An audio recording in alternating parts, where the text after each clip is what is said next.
Welcome everyone. Thank you for taking time out and joining us for today's webinar. Capture the latest Greater Bay Area opportunities with Hong Kong as your arbitration hub, as co-organized by the Hong Kong Trade Development Council and the Hong Kong International Arbitration Center. I'm Louis Chen and I will be your moderator for today's event. Our aim here today is to discuss a number of the unique opportunities in the Greater Bay Area or the GBA, while also considering how best to leverage on Hong Kong's advantages as an arbitration hub within the region. Now, for those who are not yet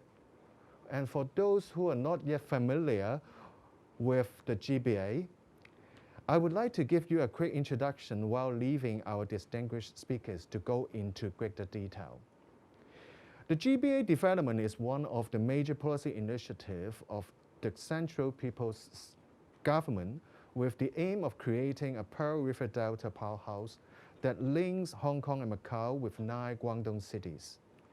The transformation of the region, which encompasses a massive market of 72 million potential customers and a combined GDP of 1.7 trillion US dollars over an area of approximately 5,600 square kilometers is part of China's global vision, which seeks to establish a far more interlinked world with the wider Belt and Road Initiative. Compared with other city clusters across the group, the GBA currently has the largest population, land area, and number of top universities. Its GDP is higher than San Francisco Bay Area, but smaller than New York metropolitan area and Greater Tokyo Bay. Though through increased connectivity and with the advantage of a larger population, it's predicted that by 2030, the GBA will exceed the other city clusters in GDP, providing massive opportunities compared with its counterparts. Now, while it is not difficult to see why the GBA has immense potential, the region's unique combination of 1 country, 2 systems, and 3 jurisdictions can be viewed as something of a challenge for the international business community.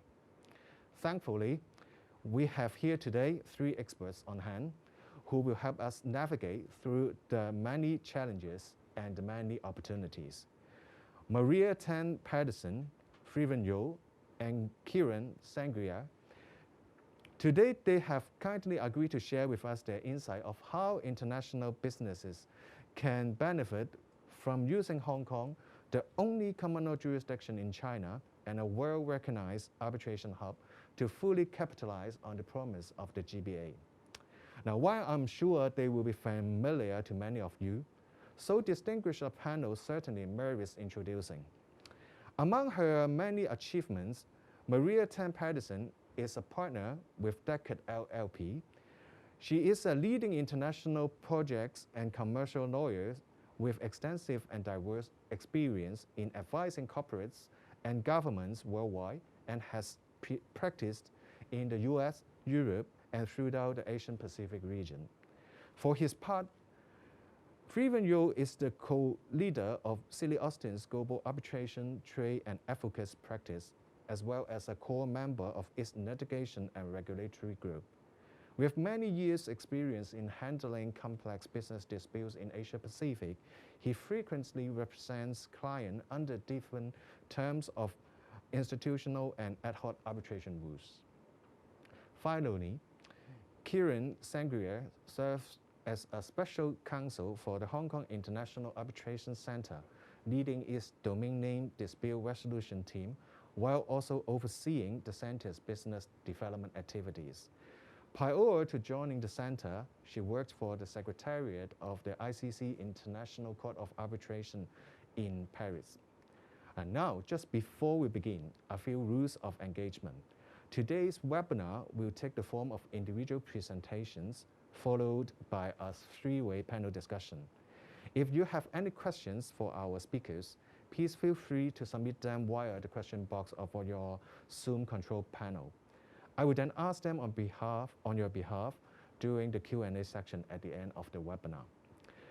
Now, Please allow me begin proceeding by welcoming Maria Tan Patterson. Drawing on her own experience, she is going to outline just how ASEAN companies can best seize the opportunities of the GBA while minimizing any risks. Maria, the floor is yours. Thank you so much for that kind and wholly undeserved introduction. Thank you for the opportunity to speak today. Again, I'm Maria Peterson, a partner at Deckert, and I'm also a member of the HKIAC Council. And my role today is to discuss the transactional perspective and ways, hopefully, to minimize disputes, although it is not my goal to put my arbitration colleagues out of work. So we talk about opportunities in the GBA. My perspective will be that of how GBA participants and ASEAN participants can work together in joint projects, whether they're inbound or outbound. And there are 2 points I want to make at the beginning. Well, first is that the BRI is a very wide-ranging initiative of which the GBA will be part. And therefore, where you sit in the project chain will impact your perspective and the risks and issues that you are concerned about. Participants can come in as sponsors, technical partners, operators, consultants, and licensors. And it's very important to keep in mind what that perspective is in reviewing the risks and lessons we're going to discuss today. The second thing I just wanted to note is the BRI has been around for a little bit now, and there are a couple of interesting trends I want to note in terms of growth areas. One of them, of course, is that energy and infrastructure will continue to play a key role in ASEAN's economic recovery.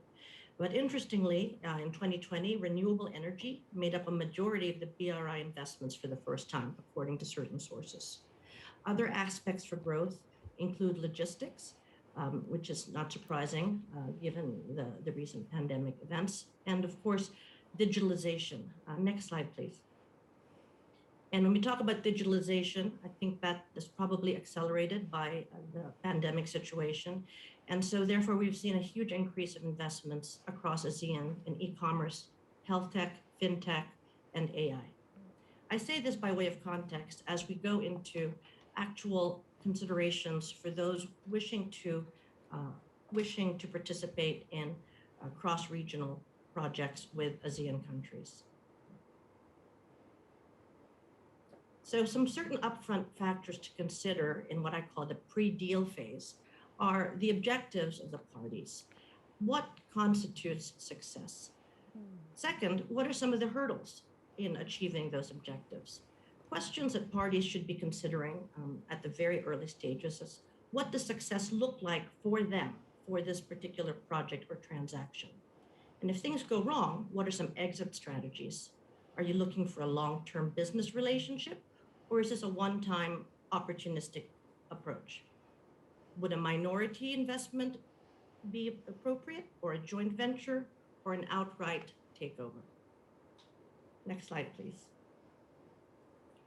An important note I'm sure everyone here is aware of is that ASEAN is not a one-size-fits-all region, and there are distinct disparities across the many countries that form ASEAN in terms of regulatory, policy, and political framework. So a very important upfront approach is to look at the structuring considerations required by the local markets and how these can impact your ability to achieve your commercial objectives. This sounds a bit intuitive, but it is often in the rush to reach a deal. Sometimes there's not enough diligence on the local level as to exactly how the deal would look. Next slide, please. Next slide, please. So joint participation requires a successful management of the joint venture relationship. And it's important that the parties underline that they're aligned and understand each other's goals in the venture. When drafting and negotiating the participation agreements, risk mitigation is obviously a key concern. And we look at a few areas in particular. First, of course, is governance. and whether there's a clear division of responsibility and a transparent mechanism among the parties, which hopefully will be allocated according to the party's strength. Financial issues such as cash flow, dividend distribution, basic governance controls, intellectual property rights, and of course, the ability to carry on their own businesses or to protect the venture from competitors.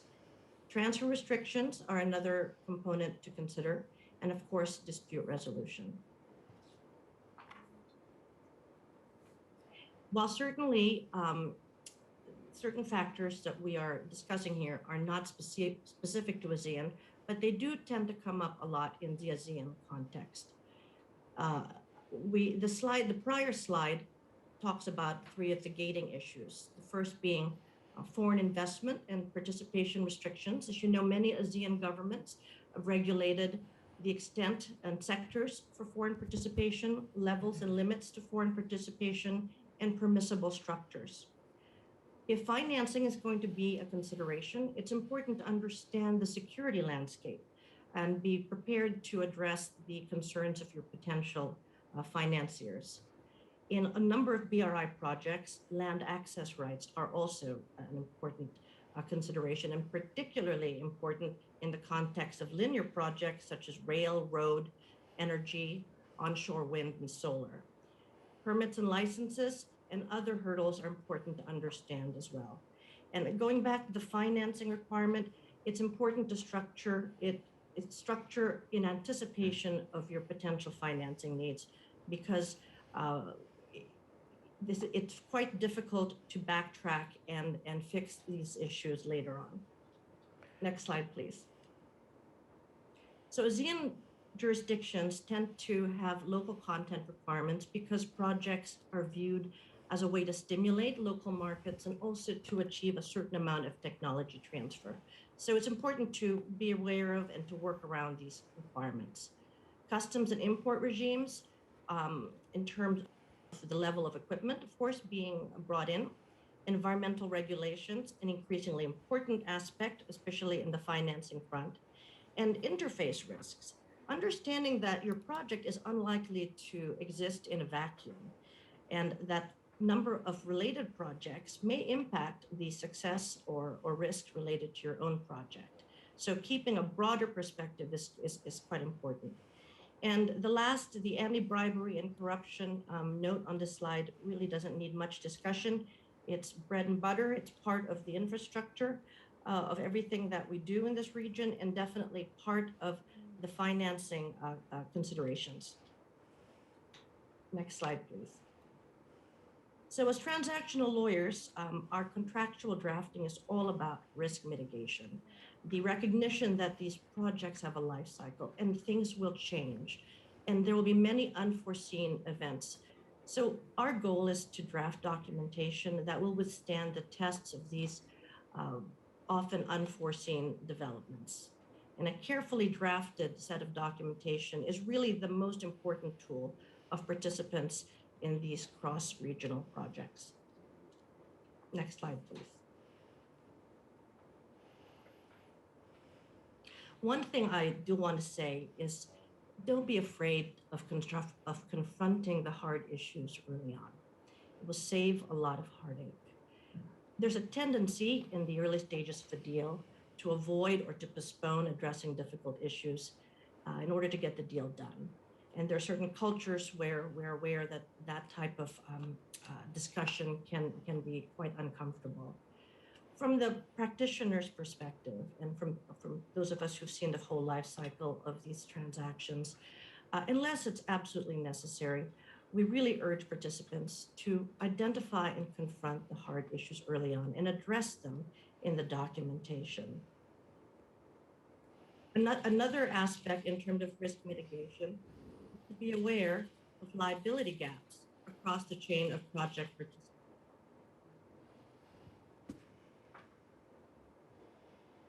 Because in determining risk mitigation, there are multiple participants in these different projects, and so the flow down of liability should be carefully considered.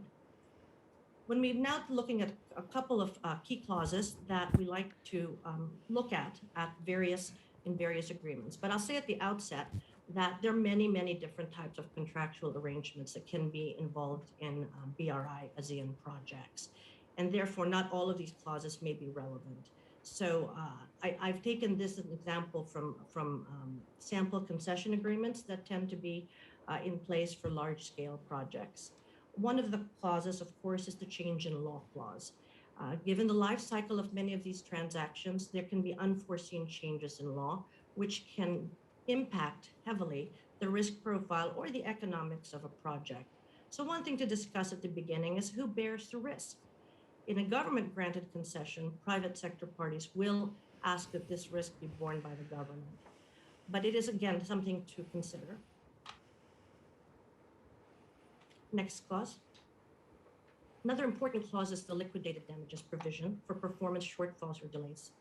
This again allows parties in contractual setting to agree to a formula on exact payments to be made for specific events, and also provides lenders and other contractual participants with certainty in terms of project costs and risks.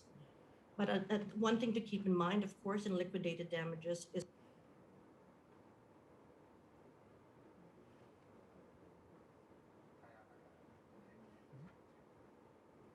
to flow down your liability down to the contractors who are eventually responsible for some of the day-to-day. Next slide, please. We come to force majeure, and I would hazard to say that during the pandemic, there's no contractual provision that has probably been reviewed as often as the force majeure provision. This has really been tested by COVID, and I think highlights the importance of looking at what would otherwise be viewed as a boilerplate clause. Just be sure that the parties have agreement on what specific events constitute force majeure, the materiality of the event and its impact, how difficult or how adverse must it be to constitute a force majeure event, and of course, developing a process, outlining clearly a process for notifying and resolving force majeure claims, and what happens if a force majeure event is prolonged. Again, COVID has really been a test of how these clauses have been drafted and are interpreted. Next slide, please. In the life of a project, of course, things will change, and the scope and deliverables of the parties may also change, which is why we strongly recommend clearly drafted variation procedures. And in terms of the clarity, we're looking at what constitutes a variation and who initiated it. Is it a government-driven variation, a sponsor-requested variation, or a contractor-driven variation, which will then flow into the process and liabilities for cost coverage. Next slide, please.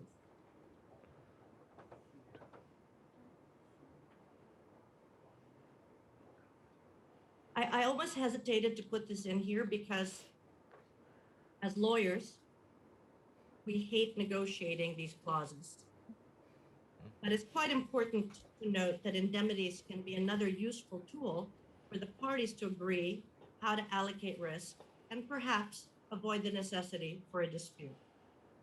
In the indemnity provision, the parties can contractually agree on a mechanism where parties can pay or who pays what for certain events. And therefore, certain disagreements can be resolved without having to go to a dispute. Next slide, please. No one likes to focus on this, but termination scenarios also need to be clearly and well addressed in agreements. In this case, there are two aspects of the termination provision that should be addressed clearly. One is the events of termination, what actually gives right to a party to terminate the agreement. And second, the consequences of termination, both financial and practical. Often we see one or the other addressed clearly, but not both. And I want to emphasize that both are equally important. In the context of government agreements, where you have expropriation or nationalization risk, termination payments are usually agreed, which are based on a formula to help each party recover its respective costs. Next slide, please. And my fellow speakers will certainly touch on this in much more detail, but I'd like to note emphasize the importance of your dispute resolution provision, that it be well drafted and comprehensive. When we talk about dispute resolution, we really talk about how to save the parties time and money, which is one of the reasons we also tend to recommend a tiered approach, because there are a number of disputes that could be resolved in a commercially friendly way that does not require the parties to engage in long and expensive procedures. Arbitration is the topic here, of course, because parties will tend to require arbitration to avoid another party's home court advantage. In the context of arbitration, we do need to look closely at enforcement risks and enforcement likelihood. And I think now it's a timely opportunity to switch over to my fellow panelist, Riven, who will undoubtedly be much more eloquent about the dispute discussion. Thank you all for your time. Thank you, Maria. Thank you very much for your enlightenment. Next up, can we welcome Freeman Yo? Today, he is going to share with us the real-life experiences of a number of ASEAN companies who have already successfully leveraged on Hong Kong's arbitration platform to take full advantage of the emerging GBA opportunities. Freeman, can't wait to hear your GBA story. Thank you very much, Louis. Just picking up on where Maria has left off, and what I'd like to do over the next sort of few minutes is to look at how, from an ASEAN practitioner's perspective, particularly as a litigation lawyer, as a disputes lawyer, why I think Hong Kong arbitration is a viable choice for parties from the ASEAN region, particularly as it relates to disputes involving GBA and the Chinese parties. And I think it will be helpful to consider this from 5 different aspects of the arbitration process. And we will take a quick look and survey on the availability of arbitrators, the choice of counsel, availability of interim relief, and I'll explain this in a bit more detail, enforcement of awards, as well as the Hong Kong court's support for arbitration. Now, the first question that I get asked by a lot of clients is, will I get a fair hearing or a result if I go to arbitration in Hong Kong? Well, my response is that ultimately this very much depends on who you get as your decision makers, the arbitrators, in other words. Frequently, especially in larger disputes, it is quite common for an arbitral tribunal to comprise of 3 arbitrators, with each side appointing their own arbitrator and the institution appointing the 3rd and presiding arbitrator. Alternatively, there are some disputes which, by parties' choice and design, are to be heard before a sole arbitrator, and I'll also come to that. But insofar as the parties have a choice of who they choose as arbitrator, the first thing to note is that there is no restriction as to who parties in a Hong Kong arbitration may select as their arbitrator. As a starting point, HKTDC, being Hong Kong's flagship arbitration institution, has a vetted panel of experienced and qualified arbitrators from which parties can choose their arbitrators, although they are by no means limited to these names. And if you look at the panel of arbitrators, they comprise over 500 names, and they are individuals from all sorts of, all nationalities across the world. But interestingly, they include 50 ASEAN nationals, including some of the most preeminent names in arbitration. And that's significant because it represents almost 10% of the total numbers. And this is a clear recognition of the importance of the ASEAN market for Hong Kong.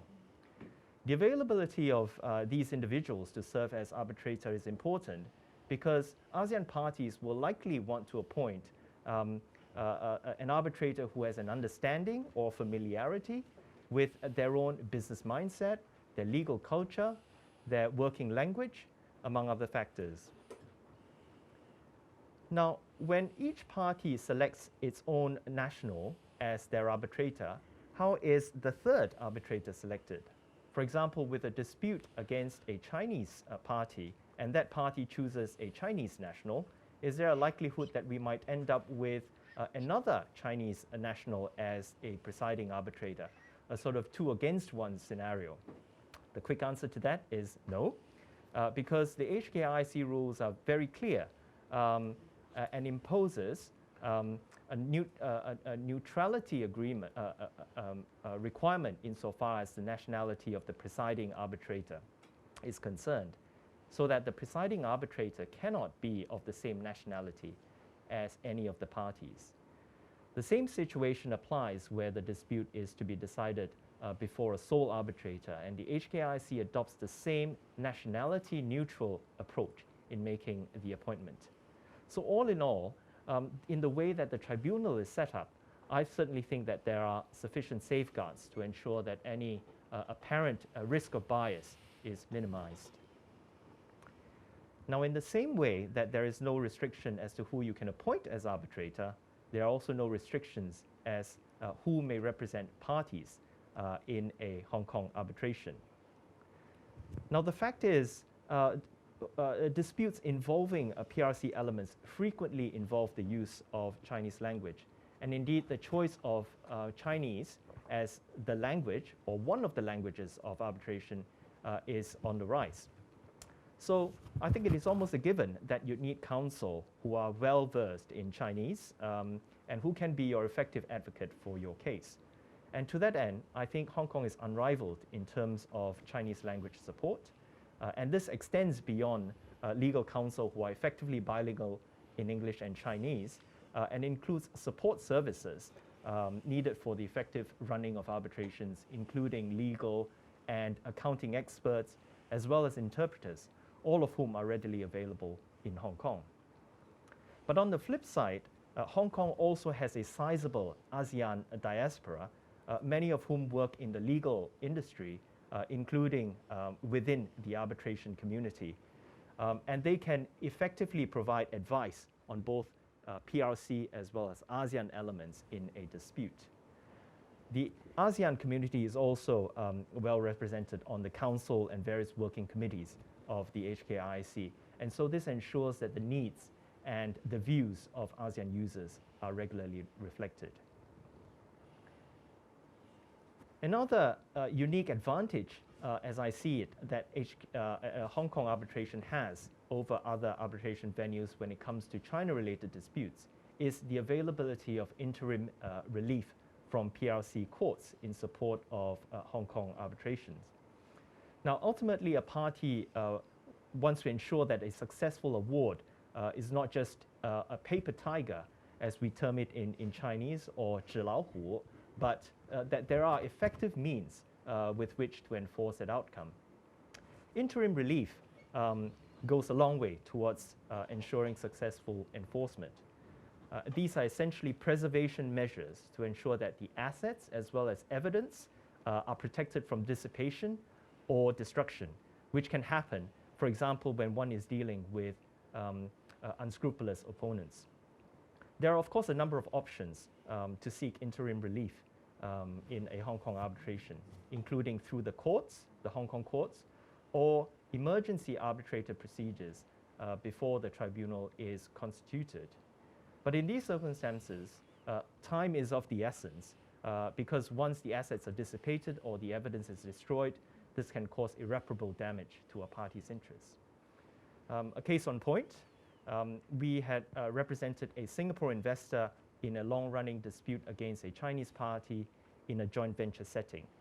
The venture turned south, and the client then sought to exercise its option to buy out the joint venture party. Unsurprisingly, the parties were far apart in valuation, and as it turned out, the PRC side took steps to stop the investor from their informational access, including that its staff was stopped from or locked out of the office. So in that case, there was a real apprehension of misappropriation of corporate documents and corporate seal, which was supposed to be in the parties' joint custody. The foreign investor then applied for interim injunction before the HKIC emergency arbitrator to prevent the unauthorized use of the seal. And this can provide a powerful constraint on the respondent. But it may have very little deterrent effect on a recalcitrant party, particularly if it refuses to participate in the arbitration. Because typically, the PRC courts does not enforce an interim relief by a foreign court or a foreign tribunal, and it also does not itself grant interim measures in aid of an arbitration held outside mainland China. That has all changed with the recent interim measures arrangement between Hong Kong and the PRC courts, which came into effect in 2019. And so if that dispute that I had just mentioned occurred now rather than a few years back, it is certainly much more timely and effective to go to the PRC courts directly to get a preservation order. In essence, a party to a Hong Kong-seated arbitration administered by one of the 6 qualified institutions based in Hong Kong, including the HKIC and the ICC, may take advantage of the arrangement to seek asset preservation, evidence preservation, and conduct preservation from the mainland courts. The applications are made through the institution, which then passes on to the PRC courts to decide upon. And this can also be made even before the commencement of an arbitration in cases of urgency. And generally speaking, the standard for ordering an interim measure are more generous than obtaining interim relief from a Hong Kong court or a common law court. Now, at the conclusion of the arbitration, in other words, once the final award is made, a Hong Kong award can be easily enforced in mainland China under the mutual arrangement for enforcement, which has been in effect since the year 2000. Now, the permitted grounds for refusing enforcement are very limited and mirror the same narrow due process grounds permitted under the New York Convention. And importantly, if the local court refuses to enforce the award, that decision must be approved by the Supreme People's Court in Beijing before it can take effect. And so this mechanism of reporting up ensures that no award will be refused enforcement by reason of local protectionism. The enforcement regime is recently enhanced by the supplemental arrangement which came into effect in November last year. And effectively, this allows the PRC courts to make an orders of asset preservation when the enforcement application is pending. And so again, this is another very powerful tool for foreign parties when it comes to enforcing their awards against the PRC parties. So far, so good about the support from the PRC courts. What about the Hong Kong courts? Now, one of the consequences of selecting Hong Kong as the seat of arbitration is that the Hong Kong courts will have a supervisory jurisdiction over the conduct of the arbitration. And the question then arises as to what is the Hong Kong court's attitude towards arbitration? After all, award is not of much use if it can be easily set aside or if you have a very interventionist judiciary. And to that end, the court has been very clear about its role. The case on point is China Solar Power. And in that case, CSP, the PRC company, had sought to set aside the award against an award made in favor of the foreign party on the grounds that CSP was unable to present its case. The Hong Kong courts dismissed the application and made it very clear that the Hong Kong court's role is to facilitate the arbitral process and to assist with enforcement. So it is concerned only with the structural integrity of the arbitration, and furthermore, any conduct complained of must be egregious before it will agree to intervene. And importantly, the court does not review the merits of the arbitrator's decision. Also, I should note that to disincentivize any unmeritorious challenges, the Hong Kong courts award indemnity or full costs against parties who unsuccessfully tries to challenge an award or an enforcement order. So all in all, I think given the procedural as well as the institutional safeguards and arrangements supporting enforcement and interim measures, I think ASEAN parties can be confident in practice that Hong Kong remains, if not a viable, a preferred venue to arbitrate their China-related disputes. Thank you. Thank you, Freefen. And now on to our final speaker.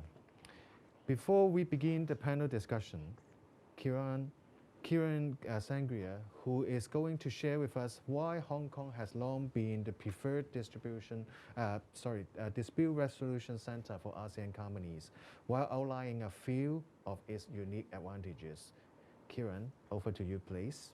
Great. Thank you so much, Lewis. And also, I suppose it's in some ways intimidating to be following Maria and Friven as two very distinguished and experienced practitioners in the region, and both from ASEAN, or very strongly connected to ASEAN, as well as the work that's happening in Hong Kong and in the GBA.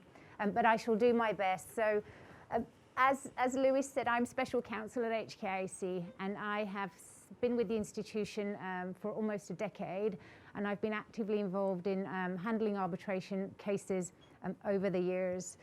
What I want to bring to this discussion or these presentations is the institutional perspective, which is very important, as institutions play really a fundamental role in what makes a good arbitration hub. And in this instance, what would be of most interest to users who are looking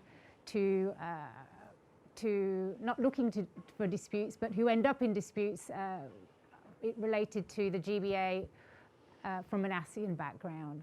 So what I will cover, and I shall try and do so briefly, is essentially what ASEAN users should be looking for in their arbitration hub for GBA disputes. What does this essentially mean? GBA disputes, effectively cross-border disputes involving Chinese elements. And in the context of today's presentation, that would be disputes arising between ASEAN and GBA parties, i.e. Hong Kong, Macau, and southern China. I'll cover off 4 topics and approach some of the final topics with a slightly different angle to those presented by Friven to hopefully supplement the institutional perspective there. But essentially what you should be looking for are 4 things. An experienced and neutral institution that is able to handle cross-border, in this instance, ASEAN and China-related matters. Cost and time-saving measures that the institution can offer.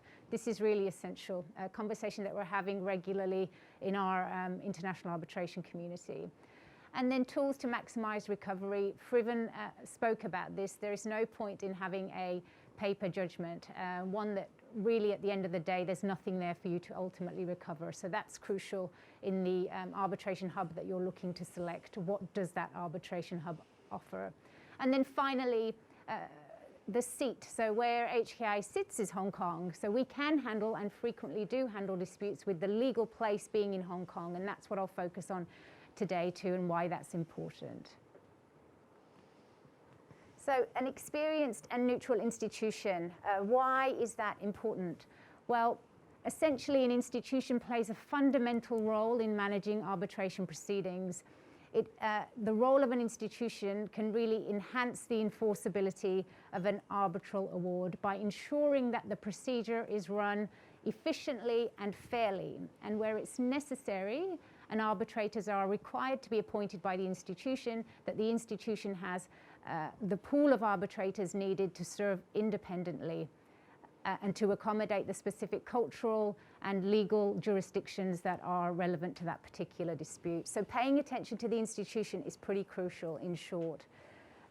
So does HKC do that? And I think you know the answer will be yes. A few points here by way of introduction. So HKC certainly is experienced. We've been around for a long time. At 1985, we were established, and we've handled well over 10,500, almost 11,000 cases to date. So a safe pair of hands. importantly, we're independent. So the decision-making of the centre, there is no intervention by anyone other than the standing committees and the case management team at HKIC. There's no government involvement in the case management at the centre. International recognition certainly helps if it makes you feel better. I think it's good to know that HKIC is one of the top 4 arbitral institutions globally. So that's, taking into account some of the major arbitral centres in the world. And I'll talk about arbitration today, but it's also important, as Maria mentioned, to look at other ways to resolve your dispute, including mediation being an important one. And HKC also offers mediation, adjudication, domain name dispute resolution in addition to arbitration. So don't forget the institution when you're thinking about your arbitration clause. Touched on this a little bit, but it's important, I think, for users to know who are the people who will be making decisions and managing your case. You can see some faces here, and one might be familiar. In the proceedings committee, Friven Yeo, who sat next to me, is a valued member of that committee, which is responsible for procedural decision-making on our cases. For example, whether HKC can accept a case, or alternatively, whether an expedited procedure should apply. We also have the appointments committee, again, a very important committee where HKIC is required to make an appointment. That appointment of an arbitrator will be made by this committee. We don't always need to do that, as Friven mentioned, but when we do, this is the body responsible. And then there's the secretariat who do the day-to-day case handling. So why am I mentioning this in the context of ASEAN and GBA? Well, I just want to highlight that our decision-making bodies and our secretariat include practitioners that are based in ASEAN or from ASEAN countries, including Singapore, Malaysia, and the Philippines. And as Friven said, it's important to have those individuals that will understand the legal culture and the different issues that parties from these regions face, and take all of that into consideration when making decisions in relation to a specific case.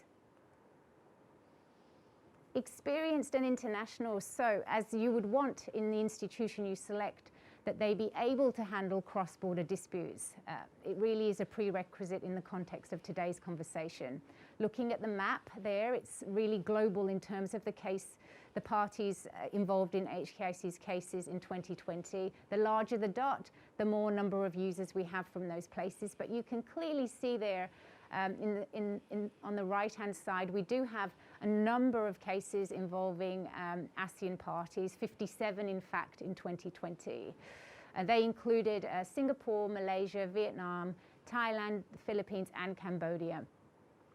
As you may expect, the top 10 users year in, year out in HKIC's caseload are from Hong Kong and do frequently include mainland China as the second in terms of geographic origin. So this chart really goes to show that we do have significant experience in handling frequently disputes involving mainland Chinese and non-mainland Chinese parties, and in particular disputes involving mainland Chinese and ASEAN parties, really the topic of today's webinar. This is my second point about what you should be looking for. Tools for saving time and cost.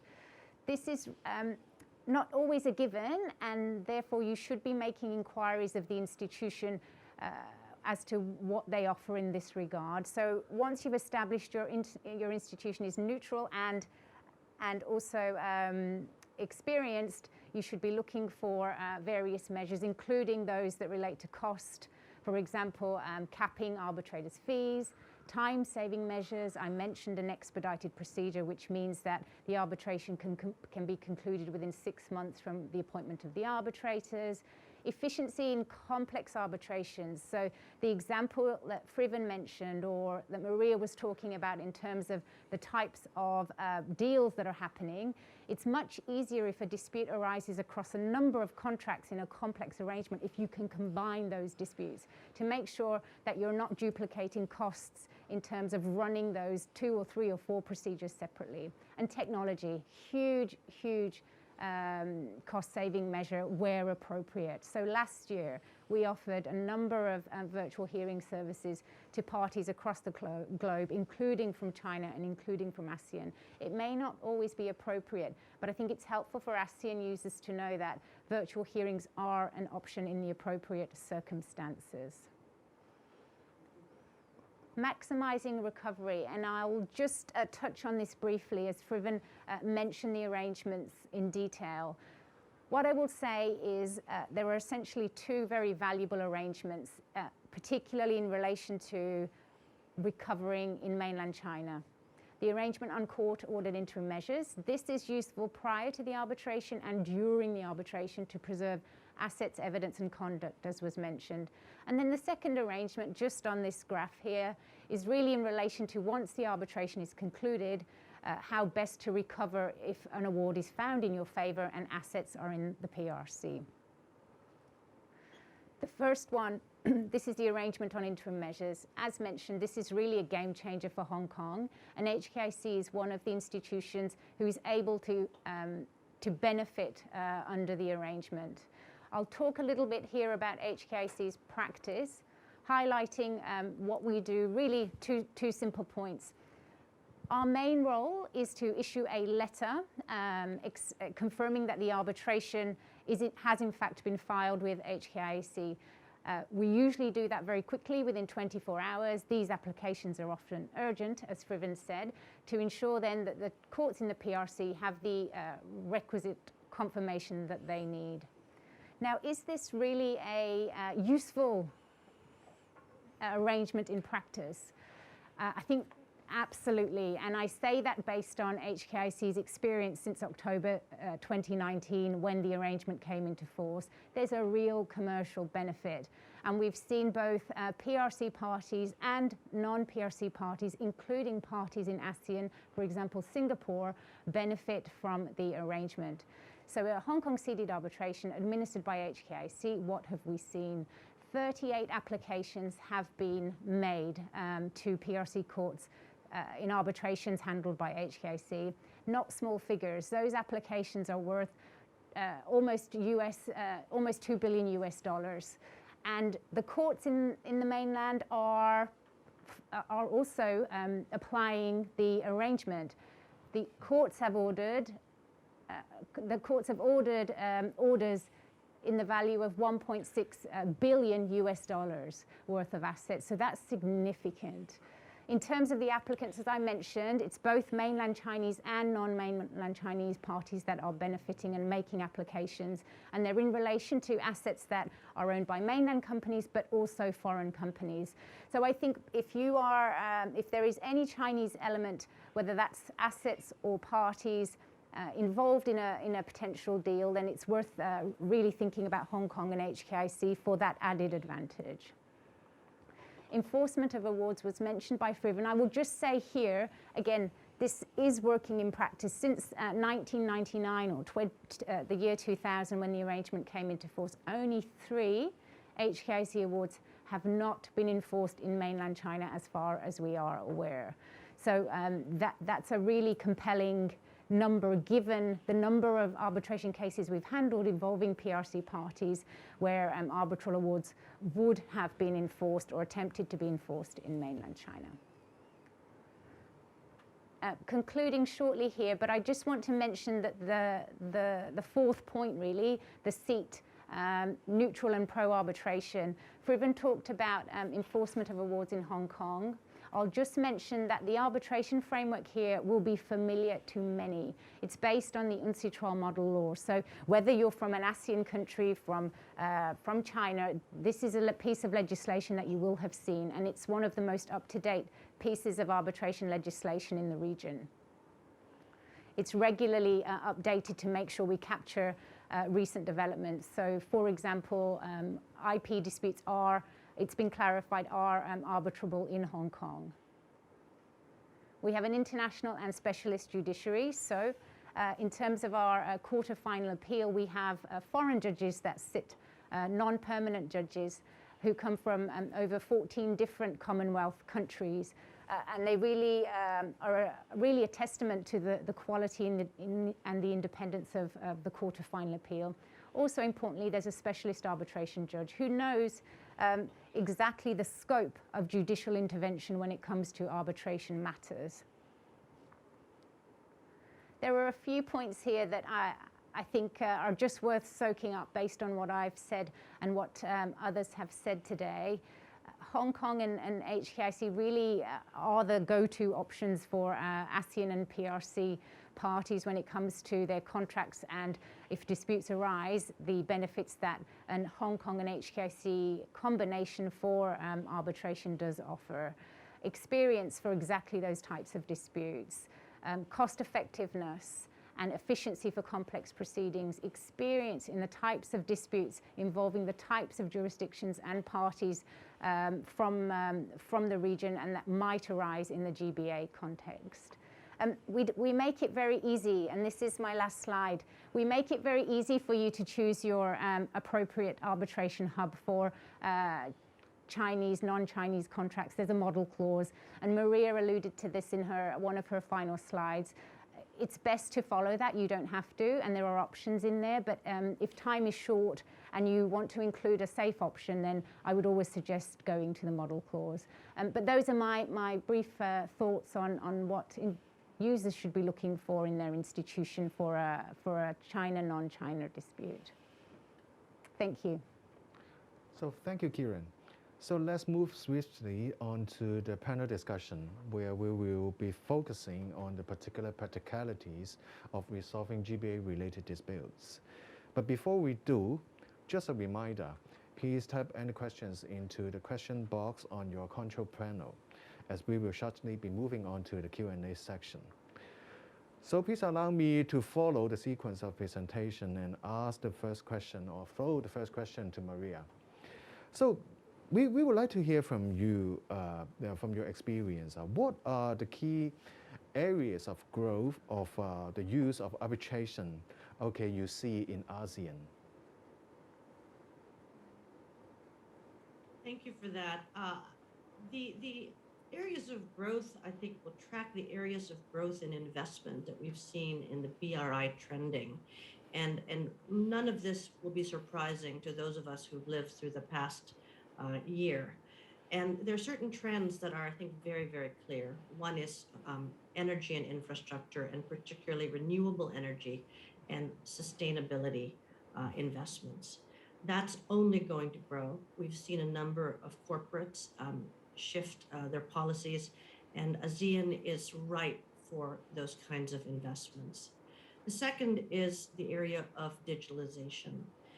Again, in the context of e-commerce and fintech and artificial intelligence. And the third is logistics, as we've talked about before. And we'll just note that logistics was the largest growth area of BRI in 2020. An example of that is when Blackstone invested $1.1 billion in the GBA's largest urban industrial park. So this is the kind of trending in terms of investments. This is not to say that the traditional Belt and Road projects, they're actually probably in more mature phases or have been stalled by the pandemic. And so there will still necessarily be disputes related that may arise in connection with the different cycles of those projects. Mm-hmm. So given all those trends you just mentioned, what will be your advice for GBA businesses? Any tips for them? Major factors to consider before embarking their ASEAN journey? We've touched on a number of those. Without getting into too much granularity, I'll just say do the upfront work first. Mm-hmm. Each jurisdiction is different, mm-hmm. and each jurisdiction will have distinct regulatory and policy hurdles or challenges or opportunities for your specific project. So localize, do the homework, and make sure that your structuring is correctly thought out before you embark. Okay, thank you very much, Maria. We will come back to you later. So let me turn to Freeven. So how popular is actually Hong Kong law a choice of governing law for ASEAN companies in their commercial contracts? I'd say that it is a very popular option And I think that's got to do in large part because Hong Kong has a strong common law tradition that many international parties are familiar with. And together with, of course, the rule of law as a cornerstone of Hong Kong society.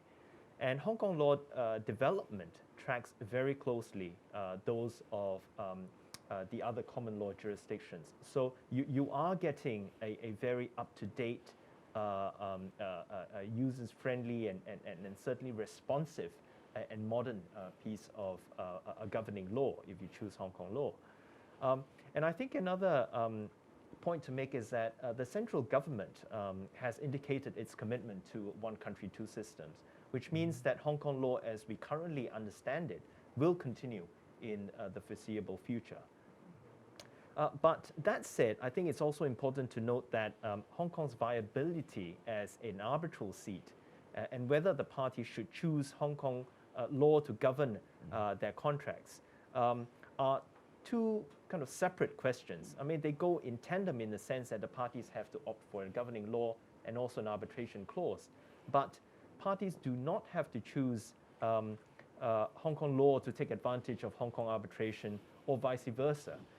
It is possible and indeed very common for parties to select other governing laws in their contract and at the same time provide for arbitration in Hong Kong. For example, apart from Hong Kong law, as I understand it, some of the other very popular governing laws that we handle in Hong Kong arbitrations would include English law, New York law, and PRC law.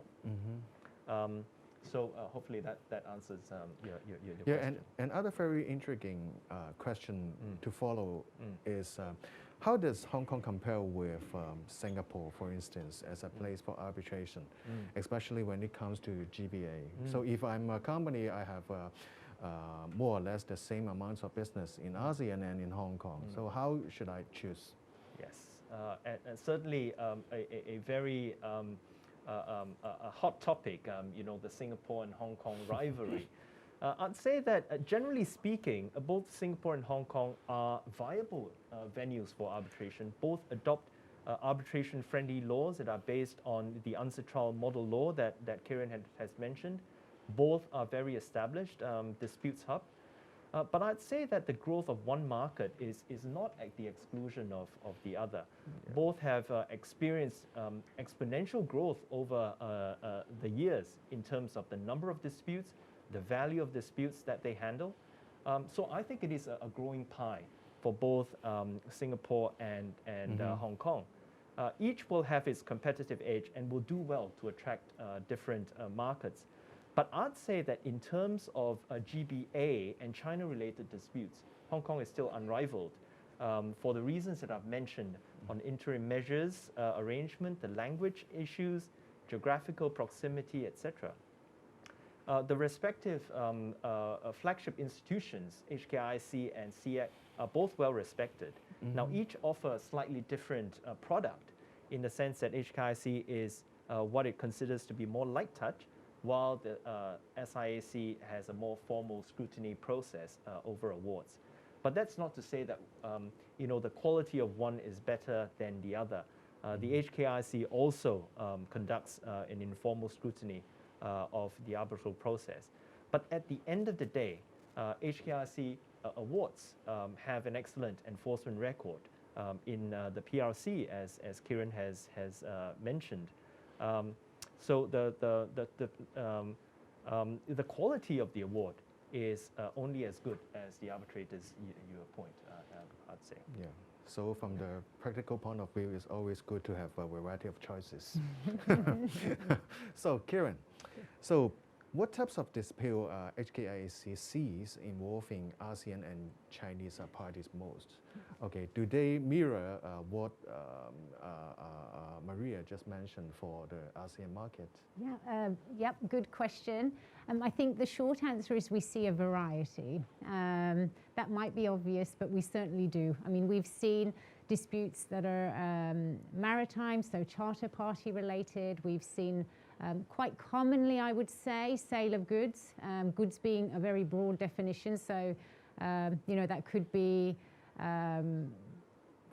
iron ore or textiles or IT equipment, but the commercial space where people are selling and buying, that's happening, and we're seeing disputes arise there, for example, for failure to pay or for the quality of the goods not being up to scratch. And I would just highlight here that there's no trend really whether the PRC party is always the claimant or the ASEAN party is always the respondent. It's certainly, or vice versa, that's certainly not the case. You know, there's really a split, and you can't really see a clear trend as to who the respondents and who the claimants are. And we're also seeing, and Maria spoke about this at the outset, the sort of big infrastructure disputes. We have had a couple of disputes involving Southeast Asian countries and the investment and infrastructure investment coming from big PRC state-owned entities, so the types of projects along the Belt and Road. So it's really a broad spread. Another very interesting thing that I saw many people have that in their mind is that if we are processing some mainland-related disputes here in Hong Kong, does Hong Kong remains a neutral and effective seat for arbitration of that? Okay, because would it be biased or to a certain extent at a disadvantage of the ASEAN-based or foreign-based businesses? Yeah. So that's an important question, and it's one that we do receive from time to time, and I'm sure practitioners in Hong Kong do. Certainly questions from those who might be less familiar with the system and how it operates here, but we've spoken about one country, two systems, and we've spoken about Hong Kong specifically, and I think that highlights and it's a fact that Hong Kong operates under a completely separate legal system, hence why we need arrangements between Hong Kong and mainland China with respect to enforcing awards. A Hong Kong award is classed as a foreign award, and why we need special arrangements for seeking interim measures from mainland China. Again, because we're not part of the same legal system, the courts are separate, and for commercial decision making, there are in arbitration, nothing has changed over the past decades. So what's important for arbitrations and neutral decision making? Well, Friven touched on the appointment of arbitrators, and he's explained why that's a neutral process, and actually parties have a say in that. We've spoken about the laws that operate here. They're separate from the mainland, and they are modeled on United Nations promulgated arbitration law, so internationally familiar and accepted. The courts here, specialist judges, there are decisions that are made here in Hong Kong and have been for a long time in favor of supporting the enforcement of arbitral awards against Hong Kong companies, against mainland companies, against SOEs in mainland, against foreign entities elsewhere across the globe. So it really is a very robust and independent system for commercial decision making, whether it's a mainland party or a Hong Kong party or wherever the party might be coming from. I think people just need to remember we've been doing this, and not me personally, I'm not quite that old, but doing this for a long time, and the courts are very established, and the arbitration infrastructure here is separate, and there are many safeguards in place to ensure that. Okay, with that, in the interest of time, I think we can only have time for one question. First, I think this question is for all of our speakers today. The question reads like this: Is there virtual arbitration, and are there any implications for remote hearing, considering the travel restrictions imposed due to COVID, and from time to time disputing parties in BNR or Greater Bay Area projects may come from different jurisdictions and countries? Are online arbitrations really fair and legal binding to enough, okay, to protect everyone's interests? So may I ask Friven to kickstart? Yes, certainly. I think this is a very relevant question with the COVID pandemic, and in fact, just speaking from experience, I think over the last year, I think parties have really adapted well towards the shift from in-person hearing to virtual hearing. Of course, part of it is a practical consideration. I mean, we don't know how long the pandemic's going to last. And do we then wait till everything is over before the parties try and resolve their disputes finally? And I think I think parties have been practical and pragmatic in deciding that, look, we need to explore a different way of doing things. And what we have seen over the last year is parties very quickly adapting towards the use of virtual hearings. So the HKIC, I've done virtual hearings at the center. Everything is well set up to allow for that to happen effectively, I should say. And with the use of technology, modern technology, the disadvantages, the perceived disadvantages of not being in person, I think that's dramatically reduced. And you can certainly see your opposing party, your witness, very clearly, and I've not had an issue cross-examining a witness on a screen, which I think some of us, not having tried that before, might have some apprehension. But having gone through that, I think because of the modern technology, everything is so clear. I think even if somebody tries and do funny things, I think it's very evident. And of course, there are also procedural safeguards that the parties will try and set up in terms of the rules of engagement as to what is permitted, what is not permitted, having a neutral person in the room holding the cross-examination or the proceedings at a neutral venue, etc. There are well-established protocols to support the use of virtual hearings. I would just add to that, Louis, just a bit of colour from HKC's experience. So last year, 80 of the hearings held at HKC were virtual.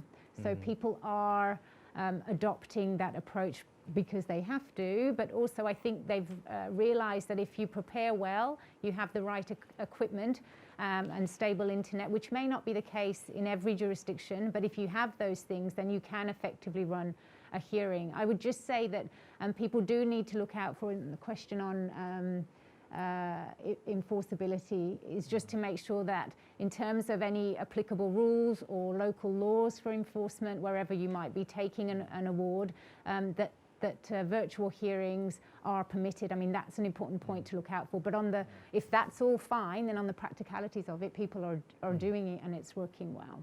So Maria, we're here to wait. We're waiting for your concluding remarks on that. I definitely defer to my arbitration practitioner colleagues on this point, but it has also been our client's experience that virtual hearings have worked very, very well. And as Friven noted very early on, they do tend to help level the playing field in terms of participation, which I think is just a good thing. Yes. So I think the pandemic has changed many business, including that for arbitration and the practice of arbitration. So I must say it's a pity that we have more questions than the time we have for. So it's just left to me to thank our eminent panel members for their time today and to thank all of you who have joined us remotely for this section. I look forward to welcoming you all back very soon. Thank you and goodbye. Thank you. Thank you so much. Thank you. Thanks.